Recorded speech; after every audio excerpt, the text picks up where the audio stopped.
একটা ডায়েরি, যেখানে লেখা ছিল তানিয়ার সব গোপন কথা, স্বপ্ন আর অনুভূতি। কিন্তু একদিন হঠাৎ করেই সেটা হারিয়ে গেল। কে নিল, কেন নিল, আর তারপর যা ঘটলো সেটা ভাবতেও পারেনি তানিয়া। এক রহস্যময় গল্প, হারিয়ে যাওয়া ডায়েরি। শুনতে থাকুন শুধুমাত্র গল্পশালাতে।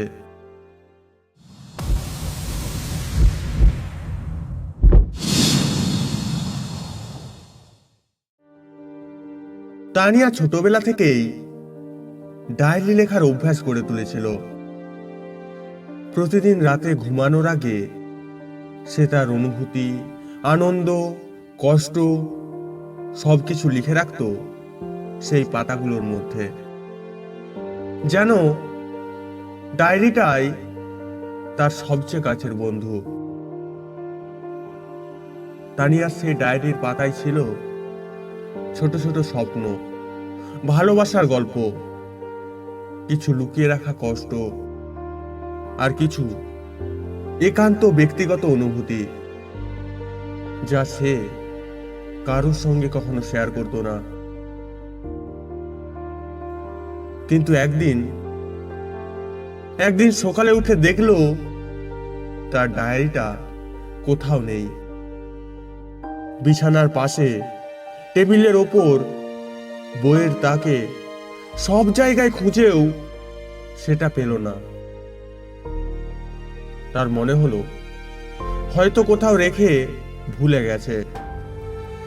কিন্তু মনে করেও কিছু মনে পড়ল না। তানিয়া মনে মনে ভাবল, ডায়েরিটা গেল কোথায়? আমি তো রাতে এখানেই রেখেছিলাম। তার মন খারাপ হয়ে গেল।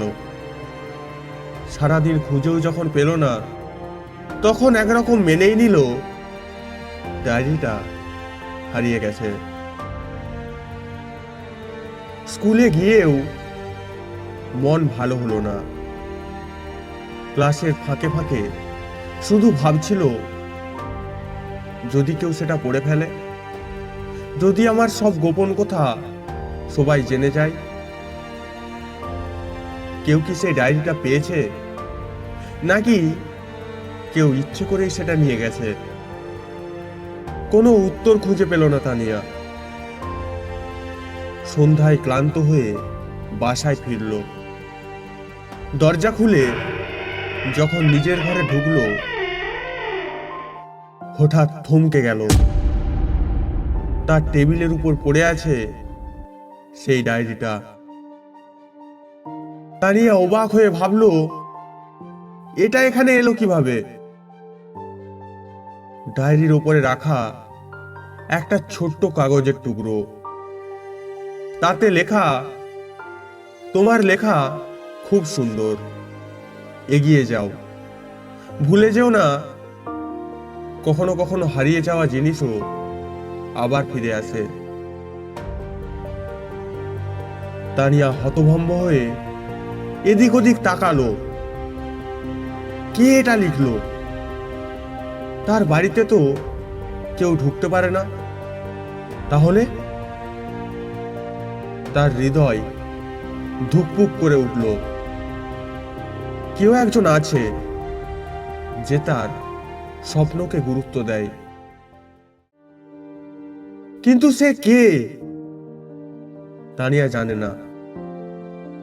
কিন্তু তার মনে হলো কেউ একজন আড়ালে বসে আছে, যে তাকে এগিয়ে যেতে অনুপ্রাণিত করছে। এভাবেই কিছু রহস্য আমাদের জীবনে থেকে যায়। সব প্রশ্নের উত্তর হয়তো কখনো পাওয়া যায় না, কিন্তু কিছু অনুভূতি আমাদের নতুন করে স্বপ্ন দেখতে শেখায়। এভাবেই শেষ হলো আজকের গল্প, হারিয়ে যাওয়া ডায়েরি। কিছু রহস্যের হয়তো কোনো ব্যাখ্যা নেই, কিছু প্রশ্নের উত্তর অজানায় থেকে যায়। কিন্তু একটুকু বিশ্বাস আর সাহস আমাদের নতুন করে পথ দেখায়।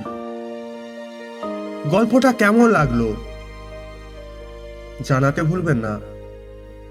এমন আরো রহস্য, থ্রিল আর অনুভূতির গল্প শুনতে গল্পশালা চ্যানেলটি সাবস্ক্রাইব করুন আর পাশে থাকুন নতুন গল্পের জগতে। শুনতে থাকুন গল্পশালা, যেখানে প্রতিটি গল্প এক নতুন অনুভূতি।